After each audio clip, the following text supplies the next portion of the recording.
എന്തിനാണ് V D സതീശന് കേന്ദ്ര സർക്കാരിനെ പേടി? പുനർജനിയിൽ അന്വേഷണം പേടിച്ചിട്ടാണോ? ഇഡിയും CBIയും അടക്കമുള്ള കേന്ദ്ര ഏജൻസികളെ ഭയന്നിട്ടാണോ? കേന്ദ്ര ഏജൻസികൾ ഈ നാട്ടിൽ വന്ന് മെയ്യുമെന്നുള്ളത് കൊണ്ടാണോ?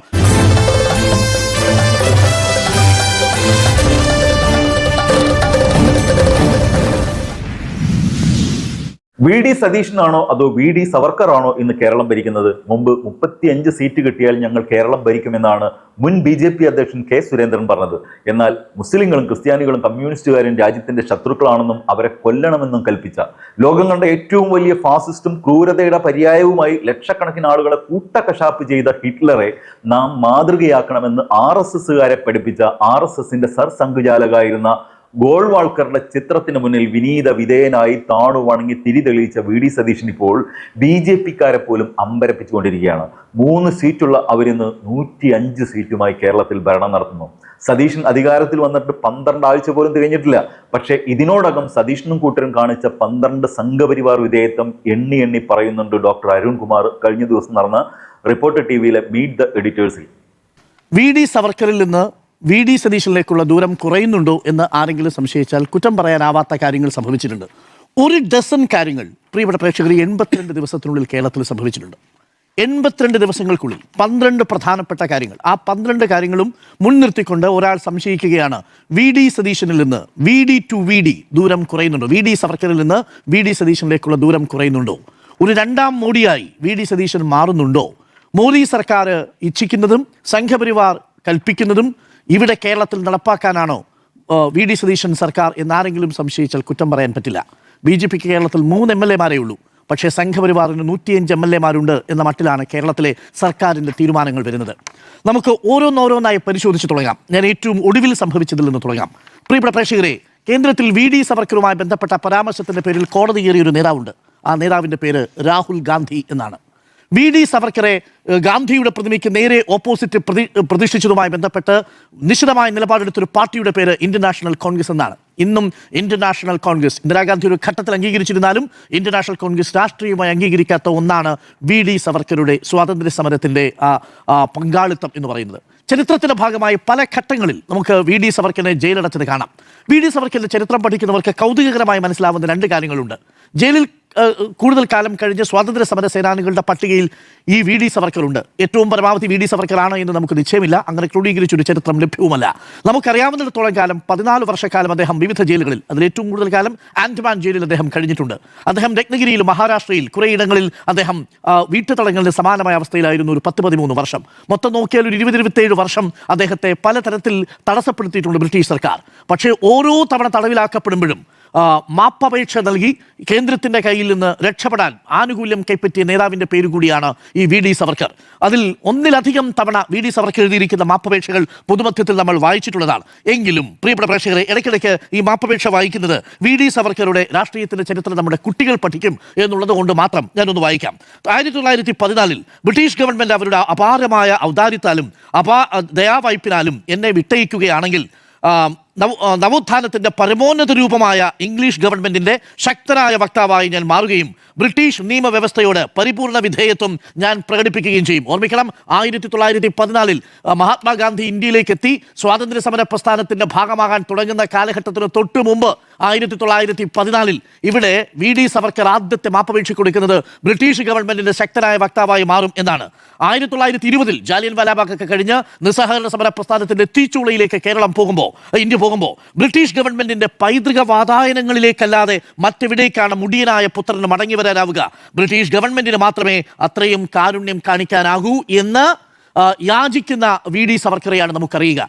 ആ വി ഡി സവർക്കർ UDF സർക്കാർ ഭരിക്കുന്ന സമയത്ത് മുസ്ലിം ലീഗ് വിദ്യാഭ്യാസ വകുപ്പ് കൈകാര്യം ചെയ്യുമ്പോൾ, ഷംസുദ്ദീൻ വിദ്യാഭ്യാസ മന്ത്രിയായിരിക്കുമ്പോൾ ആ വിദ്യാഭ്യാസ വകുപ്പിലെ അധ്യാപകർ ചേർന്ന് തയ്യാറാക്കിയിരിക്കുന്ന ഫ്രീഡം ക്യൂസിൻ്റെ ഭാഗമായിട്ട്, സർക്കാരിൻ്റെ ക്യൂസ് മത്സരത്തിൻ്റെ ഭാഗമായിട്ട് AEO കണ്ട് വെരിഫൈ ചെയ്യേണ്ട, AEO കണ്ട് പരിശോധിച്ച് ഉറപ്പിക്കേണ്ട ചോദ്യമായിട്ട് വന്നിരിക്കുന്നത് ഇങ്ങനെയാണ്: ബ്രിട്ടീഷുകാരുടെ കയ്യിൽ നിന്ന് ഏറ്റവും കൂടുതൽ ശിക്ഷ ലഭിച്ച സ്വാതന്ത്ര്യ സമര സേനാനി.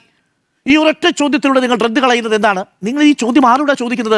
LP സ്കൂളിൽ പഠിച്ചു വരുന്ന കുഞ്ഞുങ്ങളോടാണ്. ഈ കുഞ്ഞുങ്ങളുടെ മനസ്സിൽ ഈ ചോദ്യം ഏൽപ്പിക്കുന്ന ആഘാതം ചെറുതാണോ? നിങ്ങൾക്ക് ചരിത്രത്തെ റദ്ദാക്കാൻ നിങ്ങൾ ഇതേപോലെയുള്ള ക്വിസ് മത്സരങ്ങളിൽ, ഉപന്യാസ മത്സരങ്ങളിൽ, പ്രസംഗ മത്സരങ്ങളിൽ സ്വാതന്ത്ര്യ സമര സേനാനിയായ വി ഡി സവർക്കറിനെ കുറിച്ച് പ്രസംഗിക്കൂ, സ്വാതന്ത്ര്യ സമര സേനാനിയായ വി ഡി സവർക്കറിനെ കുറിച്ച് ഉപന്യാസം എഴുതൂ എന്ന് 2 ചോദ്യങ്ങൾ കൊടുത്താൽ മതി.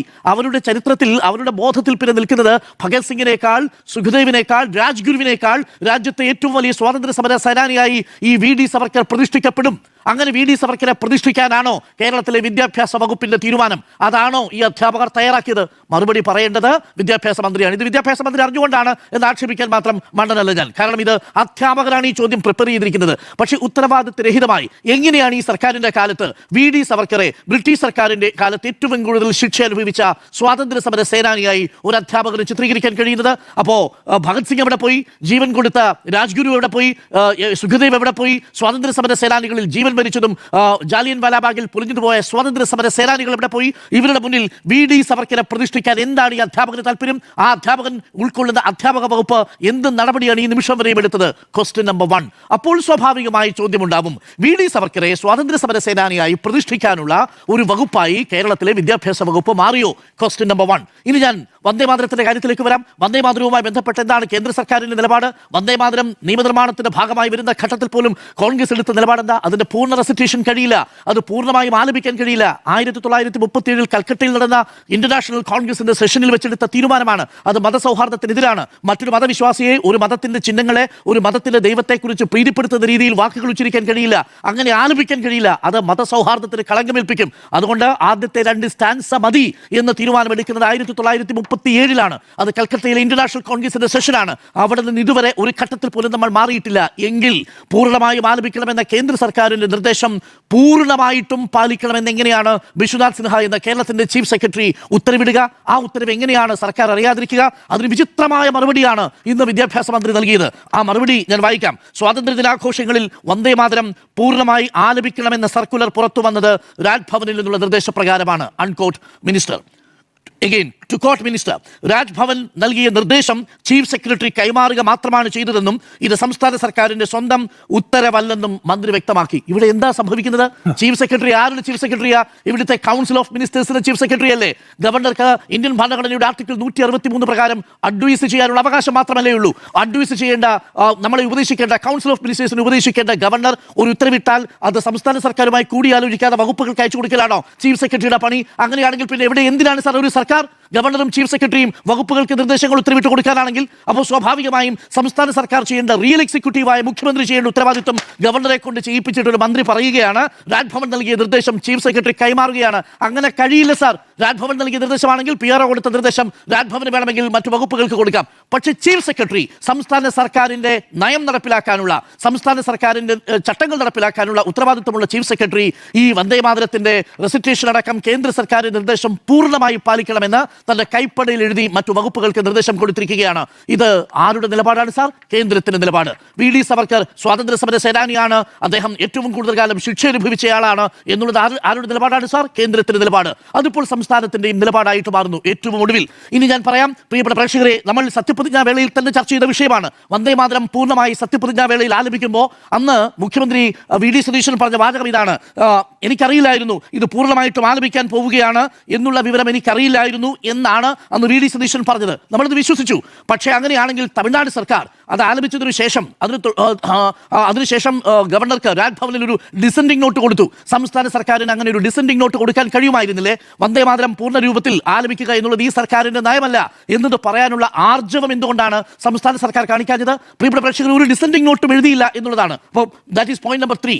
പോയിന്റ് നമ്പർ 4, പ്രിയപ്പെട്ടവരെ, ധവളപത്രം നമ്മുടെ സംസ്ഥാന സർക്കാർ പുറത്തിറക്കി. സംസ്ഥാനത്തിന്റെ സാമ്പത്തിക പ്രയാസങ്ങൾ കാണിക്കുമ്പോൾ ഒരു വരി കൊണ്ട് കേന്ദ്ര സർക്കാർ നമ്മുടെ സാമ്പത്തിക വ്യവസ്ഥയെ ഞെരുക്കുന്നു എന്നുള്ളത് എവിടെയെങ്കിലും ഒരു വരി കൊണ്ട്, അരവരി കൊണ്ട്, 2 വാക്കുകൊണ്ട് കേന്ദ്ര സർക്കാരിന്റെ സാമ്പത്തിക നയത്തിനെതിരെയുള്ള ഒരു പ്രതിഷേധം ഈ പറയുന്ന ധവളപത്രത്തിലുണ്ടായോ? ഉണ്ടായില്ല.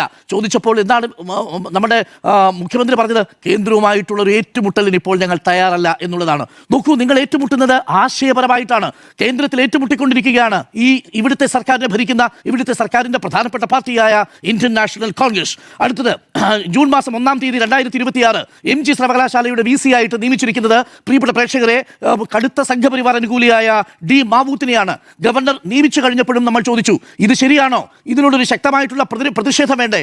മിണ്ടിയിട്ടില്ല ഉന്നത വിദ്യാഭ്യാസ വകുപ്പ് മന്ത്രി, മിണ്ടിയിട്ടില്ല മുഖ്യമന്ത്രി. ഇപ്പോൾ ഒരു ഏറ്റുമുട്ടലിനില്ല എന്നുള്ളതാണ് പോയിന്റ് നമ്പർ 5. ഏറ്റുമുട്ടലിനില്ലാത്ത 5ാമത്തെ അവസ്ഥ. 6ാമത്തെ സാഹചര്യം പറയാം.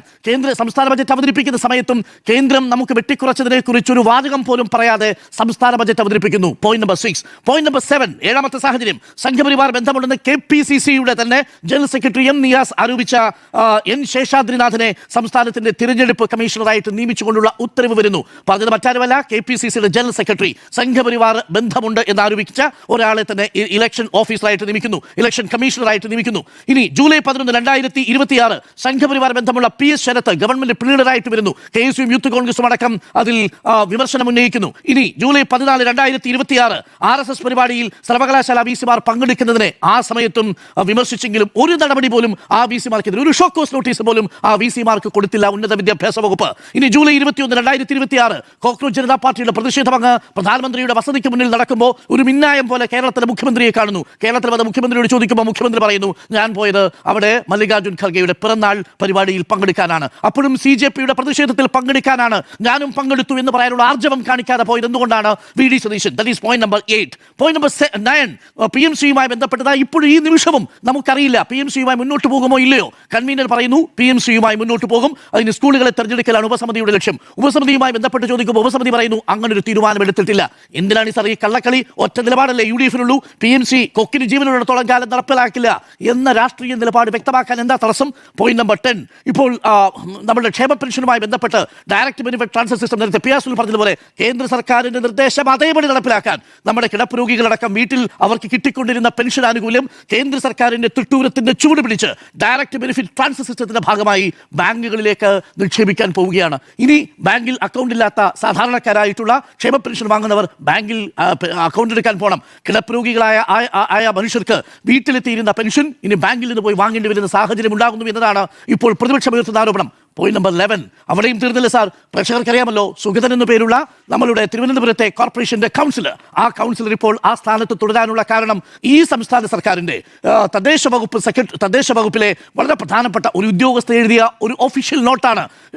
കൗൺസിലിൽ ഭൂരിപക്ഷം തെളിയിക്കുകയാണെങ്കിൽ അദ്ദേഹത്തിന്റെ യോഗ്യത തുടരും എന്ന മട്ടിലൊരു കുറിപ്പെഴുതി കൊടുത്തു സംസ്ഥാന സർക്കാർ വിരുദ്ധമായി. RSS-ലെ ഒരു നേതാവിന് BJP-യിലെ കൗൺസിലർക്ക് അനുകൂലമായി നോട്ട് എഴുതാനാണോ ഇവിടെ ഉദ്യോഗസ്ഥൻ ഇരിക്കുന്നത് എന്നുള്ളതാണ് പ്രധാനപ്പെട്ട ചോദ്യം. ഇങ്ങനെ ഒന്നൊഴിയാതെ ഒരു ഡസനോളം സാഹചര്യങ്ങൾ നമ്മുടെ മുന്നിലുണ്ട്. എന്റെ ചോദ്യം ഇത്രമേ ഉള്ളൂ, VD സവർക്കറിൽ നിന്ന് VD സതീശനിലേക്കുള്ള ദൂരം കുറയുകയാണ് എന്ന് ഞാൻ ഈ പറഞ്ഞ ഓരോരോ ഘട്ടങ്ങളായി എടുത്ത് നമ്മൾ പരിശോധിച്ചാൽ പ്രിയപ്പെട്ട പ്രേക്ഷകരെ സംശയം തോന്നിയാൽ കുറ്റം പറയാൻ പറ്റുമോ എന്നുള്ളതാണ്. എന്തിനാണ് VD സതീശന് കേന്ദ്ര സർക്കാരിനെ പേടി? പുനർജനിയിൽ അന്വേഷണം പേടിച്ചിട്ടാണോ? ED-യും CBI-യും അടക്കമുള്ള കേന്ദ്ര ഏജൻസികളെ ഭയന്നിട്ടാണോ? കേന്ദ്ര ഏജൻസികൾ ഈ നാട്ടിൽ വന്ന് മെയ്യും എന്നുള്ളത് കൊണ്ടാണോ? വരാൻ പറയണം സാർ. രാഷ്ട്രീയ നിലപാടിന്റെ പേരിൽ ആ നിലപാട് പണയം വയ്ക്കുന്നതിലും നല്ലത് കേന്ദ്ര ഏജൻസികളെ രണ്ടു കൈയും നീട്ടി നെഞ്ചും വിരിച്ച് തലയും ഉയർത്തി സ്വീകരിക്കുന്നതാണ് നല്ലത്. അതിന് പറ്റില്ലെങ്കിൽ ഈ പണി കളഞ്ഞിട്ട് പോകണം സാർ എന്ന് മാത്രമേ പറയാനുള്ളൂ. നമ്മൾ കാത്തിരിക്കുന്നത് ഒരു മതനിരപേക്ഷ സർക്കാരിന് വേണ്ടിയാണ്. ആ മതനിരപേക്ഷ സർക്കാരിന് ചില നയങ്ങളുണ്ട്. ആ നയങ്ങൾ കേന്ദ്ര സർക്കാരിനെ ഭയന്ന് സംസ്ഥാന സർക്കാർ ഉപേക്ഷിക്കരുത് എന്നുള്ളതാണ് എന്റെ ടേക്ക് ഈ വിഷയത്തിൽ. അതുകൊണ്ട് ഇവിടെ കേന്ദ്ര സർക്കാരിന്റെ വഴിക്ക് എന്ന് നോക്കിയാൽ പൂർണ്ണമായും കേന്ദ്ര സർക്കാരിന് വഴങ്ങുന്ന VD സർക്കാർ എന്ന മട്ടിലേക്ക് കാര്യങ്ങൾ. മറ്റൊരു വീഡിയോ ആയിട്ട് വരുന്നവരെല്ലാവർക്കും ഗുഡ് ബൈ.